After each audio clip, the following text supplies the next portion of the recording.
হুম,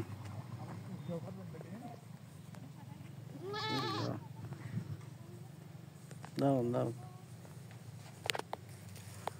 কি সুন্দর ধান দেখেন, ধান কাটামোটা হয়ে গেছে, আর 1 মাসের ভিতরেই ধানগুলো সব বাসায় উঠে যাবে সবাই ইনশাআল্লাহ। কি সুন্দর ধান। এই ধান তৈরি করতে অনেক কষ্ট করতে হয়, একটা চাল অনেক কষ্ট করতে হয় সবাইকে।